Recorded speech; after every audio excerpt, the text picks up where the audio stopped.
Let's see who it Can't make the is. demons wait. Quite a colorful band of people. Through the mist, you spot the flickering flames of a campfire. 3 figures wrapped in crusader cloaks are huddled next to it. A stout, smiling dwarf, a brash, dark-haired halfling, and a delicate-looking woman who appears to be very young. The crackling campfire is driving away the bleak fog and promising warmth and rest for tired legs.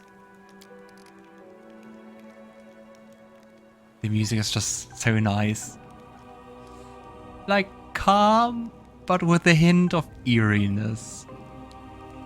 Noticing you, the halfling's hand jerks toward his weapon, but then he relaxes. Hey, it's the commander himself. Don't just stand there. Have a seat by the fire. It's a bit damp today. You might as well dry off, at least. In an amicable gesture, he passes you a large mug that smells of freshly brewed tea. Are they trying to poison us? Or am I just getting paranoid by the music? Or by the fact that I can ask who are you and get a knowledge check for that? That's very kind, but who exactly are you? Succeeded. Frontline scouting party. Our senior sent us ahead to look for ambushes. We've been walking all day, so we're making a Bivouac? A word I've never heard or read in my life before. Go ahead. Have yourself some tea. It's an honor for us to be sharing a campfire with the commander. Something in the way the halfling speaks sounds off. Senior instead of commanding officer, a bivouac instead of a more casual camp. Ah, so it's a fancy word for camp? Maybe he's just a new recruit. I don't know. A broad smile blossomed on Seelah's face. I've never thought we'd run into such jovial company out here. I didn't suppose you guys have anything stronger than tea in your canteens. Catching the halfling's conspirational look, she smiles even brighter. Rubbing his hands excitedly, Waldred casts a hopeful look at the mug of tea, then at you. Chief, so just walking away from campfires where folks give you free food is a sin in the eyes of the gods. I guess that depends on the gods. So, what exactly are your names? Proudly lifting his chin, which bears a white scar, the halfling says, I'm Sergeant Whelm, the leader of this gang of daredevils. You can tell Whelm's appearance that he's a fighter. He spots a nose that's been broken more than once, well-fitted gear, a gutsy spark in his eyes, or the hallmarks of a feisty, courageous warrior. The dwarf grunts and grins. Why would you call our heroic squad a gang, Whelm? I'm Tran, foot soldier, cook, quartermaster, and the mother hen of this lot. And the one who sets up the tent for Asti, given that she doesn't even have the muscle to drive a stake into the ground. With a smirk, Tran glances at the woman, who immediately turns red in the face. The sweet and terribly young cleric opens her mouth to say something, but shuts it immediately and blushes even more. Finally, she mutters sheepishly, I'm Asti. Please to, at your service, Commander.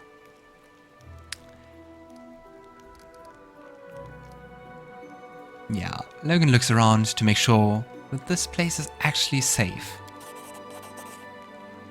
The location for the camp was chosen wisely. It's safe and quiet here. No tracks in sight, the air is clean, but an odd feeling of wrongness lances through you like a sting from an angry wasp. Something isn't right. It's quiet here, alright? At the grave. I don't know why, but I don't like the feeling of this place. It makes my scales stand on an end. What a nice saying. Aren't you scared camping out here in the enemy territory? The dwarf raises you a disapproving sidelong glance. You wound me, Commander. I've watched many roads. I know a good spot for a camp when I see one. Even if a whole column of cultists march by, they wouldn't think of checking this place. In the meantime, we would watch quietly and count every last one. Thoroughly embarrassed, AC adopts a serious tone and commands in Tran's direction. You and your boasting. Her two comrades read her remark with a burst of laughter. Yeah, Logan is definitely not the one who would be like, yeah, something's not right, I will attack you. But, you know, thanks for the hospitality, but I think I should get going. Where would you go in this weather? You'd walk headlong into an ambush with this kind of fog. Stay with us for a while. Rest up. It's nice and cozy here. I don't want to. Why do I do that? I failed a will check. Great. Your legs buckle, unable to bear the weight of your body. The mug that has somehow appeared in your hand hits you with a fragrant cloud of tea steam, the best you've smelled in your whole life. Are they cultists? Are they fae?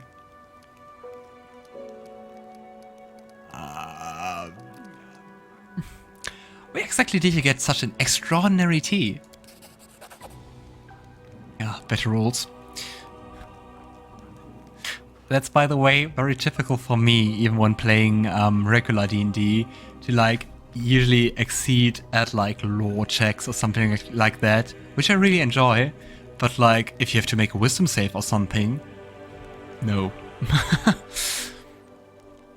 Tran was the dwarf.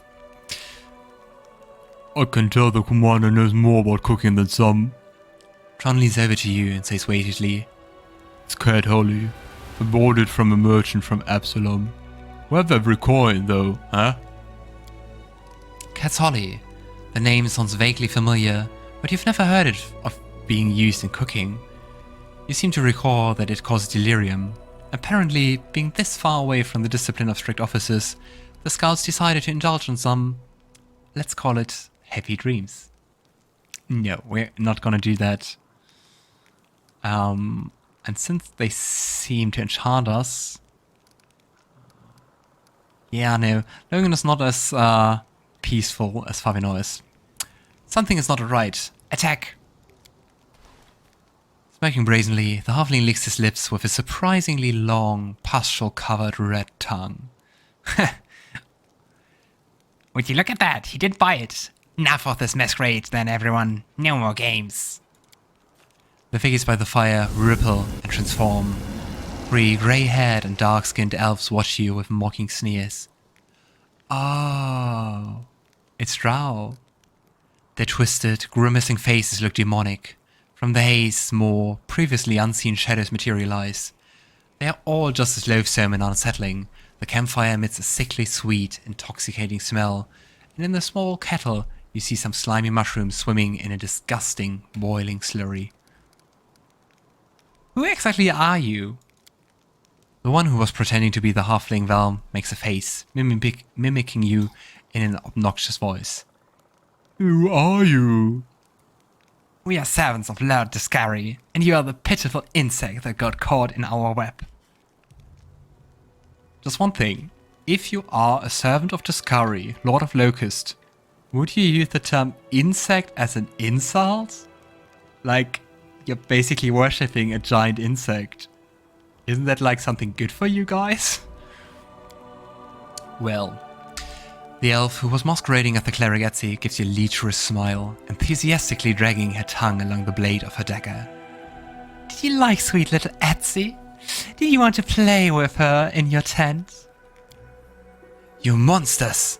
Still looks at those who appear to be trusted allies a moment ago with open disgust. How did I not see you for what you are right from the start? Dumb paladin. You really think your ability to sense evil can't be fooled? Lady Nemora taught us long ago how to trick the likes of you. So, before we fight each other and, well, you lose, what was the point of this charade? Lady Nemora desires your head and will gladly deliver it.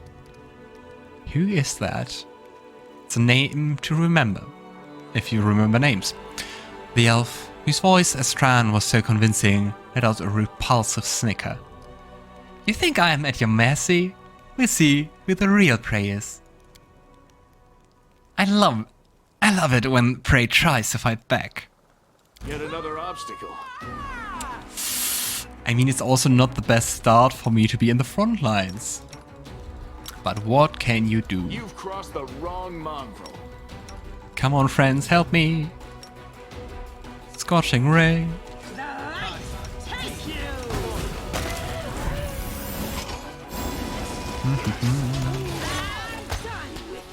Let's have a short look at Sosiel's spells. Can we bless? We can bless. Let's bless.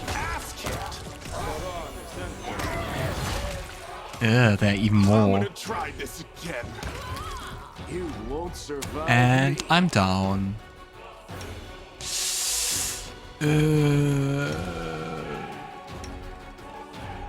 Happens.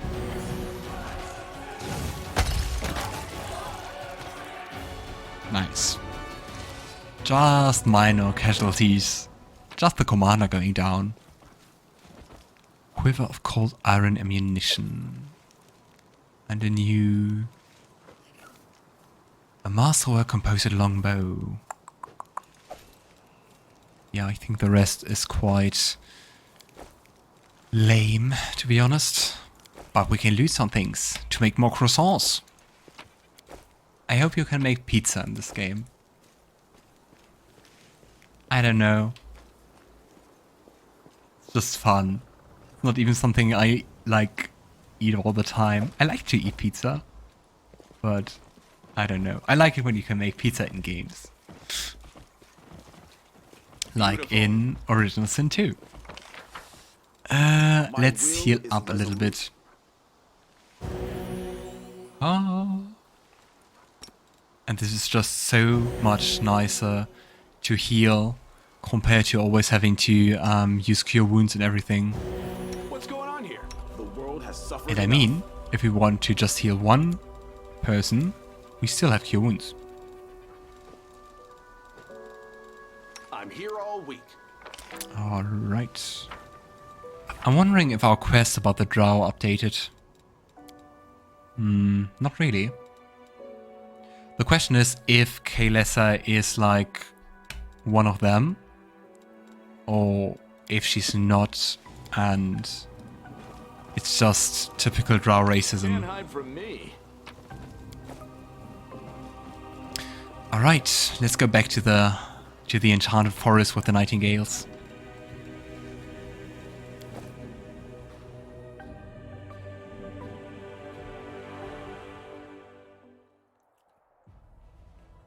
Yeah, I would also love to have Ember with me. I mean, she has a crow as a familiar. That's so nice. One of my D&D characters also has a raven, actually, as a familiar. Yours? Well, watch me. Wait, someone's here. Run.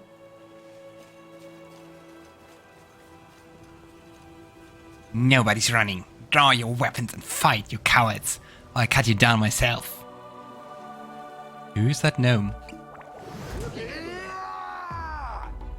calls us cowards, then turns invisible and runs away. Wow.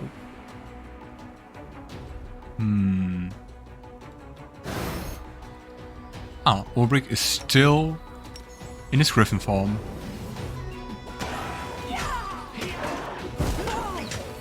Yeah, I hate those throwing alchemist fire. You're mean.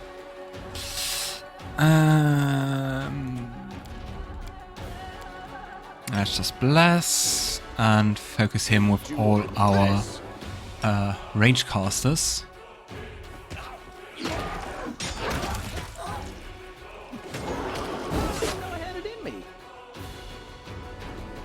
What? What? Minus 41 damage? Ouch. That's insane. How should I have prevented that? I win. This is not my time yet. If I were playing this on a higher difficulty than normal, without the Death Door thing, I think I would be so frustrated by that. Because, I mean, he would be dead. And like just one attack dealt enough damage to do that. Oh gosh. Panic. What we can do. I prefer my party alive. A letter to Noble Crusader. Let me just scan it. Nah, it seems to be pretty random. I'm not reading this one. But we found lots of new stuff. So let's have a look if there is some nice equipment.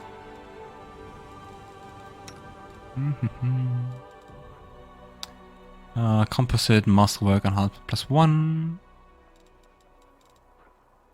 Ooh, another Cloak of Resistance, but I think they don't really stack with most of the things. Oh no, it's just saving throws. Oh, hi there. Nice to see you. I hope you're having a nice day with the nice weather. Who could use better saving throws? Specifically. I don't know. Here. The combination looks really nice. Of this white golden robe and the... oops. And the metallic blue shining cloak. Yeah, I think no one is fighting with hammers so far. Or ever. I don't know. And we have a nice breastplate. Which is medium armor. So maybe we can give it to Ulbrig. Yeah, no. He already has a breastplate with a +2 enhancement, but it's not called breastplate +2. Why? Then... here you go, Sosiel. Yeah. And I think we can rest once again. There's so much resting. Or I'm just taking a hell lot of damage.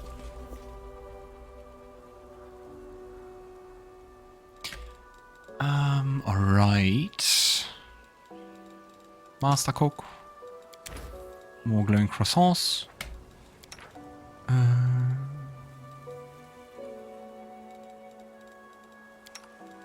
Who am I missing? Seelah doesn't have a job so far.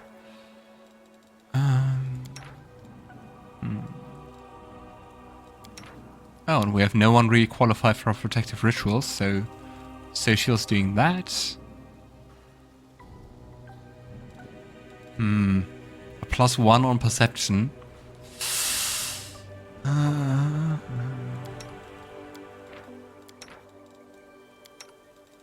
Nah, let's just let Seelah assist while cooking. Alright.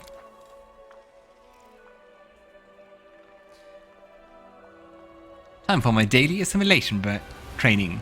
The sun is not dangerous, Lann. It will not burn your skin. It will not blind you if you look at it. Love the sun is good. If you look directly into the sun, you will go blind.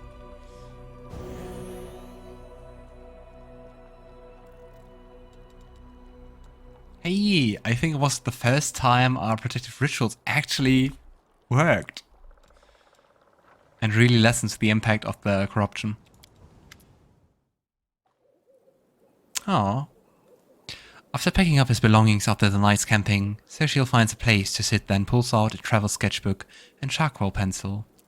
Stealing glances in your direction, he draws on the small page with bold, sprawling strokes.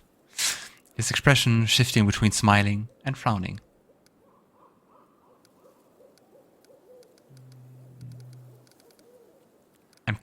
I don't want this talk to end, and it feels like some options will, like, I don't know, end the dialogue. You know, may I see? The cleric lowers his eyes in embarrassment. There's nothing to look at yet. This isn't even draft, more series of random sketches. The slope of your neck, the curve of your lip, your gestures. It's not much to look at, but it will be useful if I start working on a real portrait. Aww. Oh, so that does mean you're going to frame my portrait? Yeah, but not just yours. I draw everything I see. Our companions, our soldiers, sometimes even our enemies. The places we visit, my dreams, my thoughts, every aspect of this crazy war. I want to capture everything that happens here, both the beautiful and the nightmarish. But sometimes I draw you too. You are a puzzle yet to be solved, a miracle that came from nowhere and turned the tide of this hopeless war. Who is the commander of the Fifth Crusade? Who is he truly? It's difficult to see the truth in a single glance, but perhaps I will better understand you after I capture your image on paper.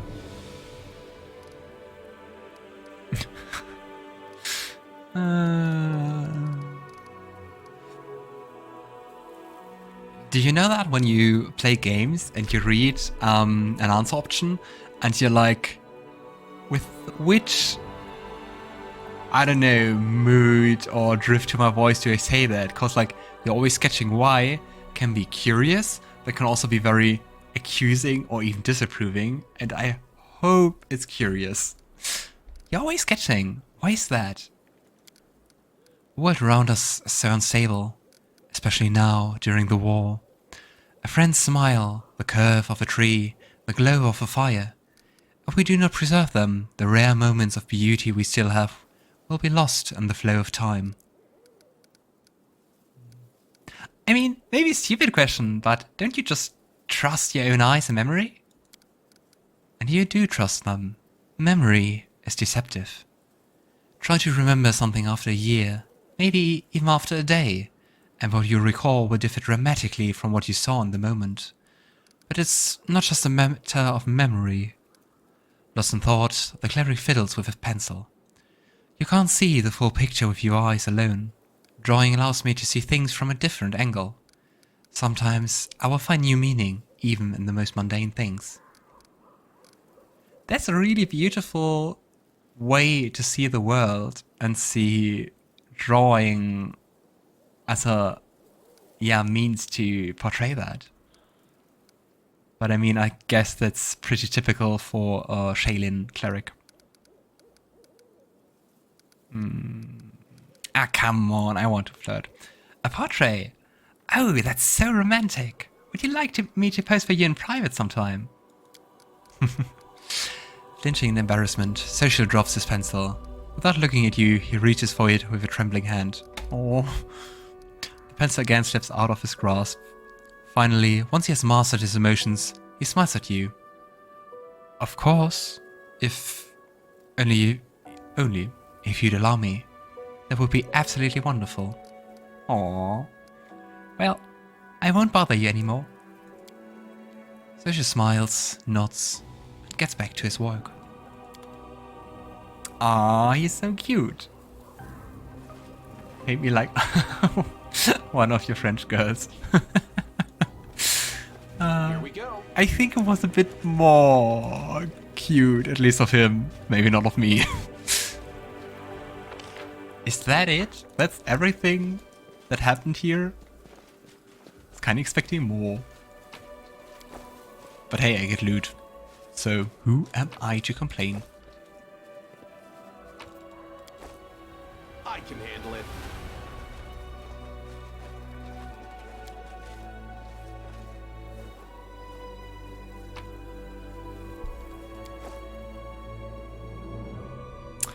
Yeah, my favorite companion.